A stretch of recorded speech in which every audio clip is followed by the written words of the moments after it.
এই ব্যস্ত জীবনের মাঝে আমাদের জীবন কেটে যায়, কিন্তু কখনো এমন কিছু ঘটনা ঘটে যায় যা নিজের জীবনকে বদলে দিতে পারে। আজকের গল্পটা রিমিকে নিয়ে। একদিন রিমি অফিস শেষে রাস্তা দিয়ে হেঁটে যাচ্ছিল। মুষলধারী বৃষ্টি পড়ছিল, হাতে ছাতা, কানে হেডফোন। রিমি হেরে যাচ্ছিল। তখন দেখতে পেল কয়েকটা খারাপ লোক সেখানে দাঁড়িয়ে আছে। তার মধ্যে একজন রিমির রাস্তা আটকাল। তাই সে উল্টো দিকে হাঁটতে শুরু করল।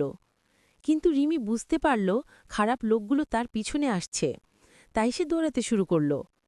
তখন সে দেখল তার পিছনে সেই লোকগুলো দৌড়ে আসতেছে। তাই সে ভয় পেয়ে আরও জোরে দৌড়াল। কিন্তু সেই খারাপ লোকগুলো মেয়েকে ধরে তার মুখ চেপে একটা পুরনো ঘরে নিয়ে যায়। ঘরটিতে ছিল একটি ভ্যাঙার চেয়ার আর একটা টেবিল। তখন সেই রাস্তা দিয়ে হেঁটে যাচ্ছিল পাপ্পু নামের এক পুলিশ অফিসার। পাপ্পু বুঝতে পারল সেই ঘরটাতে কিছু না কিছু হচ্ছে। তাই সে তার ওয়াকিটকি বের করে তার ব্যাকআপ পুলিশ ফোর্স চাইল। তারপর সে নিজেই ঘরের দরজা ভেঙে ভেতরে ঢুকে গেল। তারপর সেই খারাপ লোকগুলোর সাথে মারামারি করল। তারপর সে একাই খারাপ লোকগুলোকে মেরে মেয়েটাকে বাঁচাল। এদিকে তার পুলিশ ফোর্সও এসে গিয়েছে। তারপরে খারাপ লোকগুলোকে পুলিশ অ্যারেস্ট করে গাড়িতে নিয়ে যায়।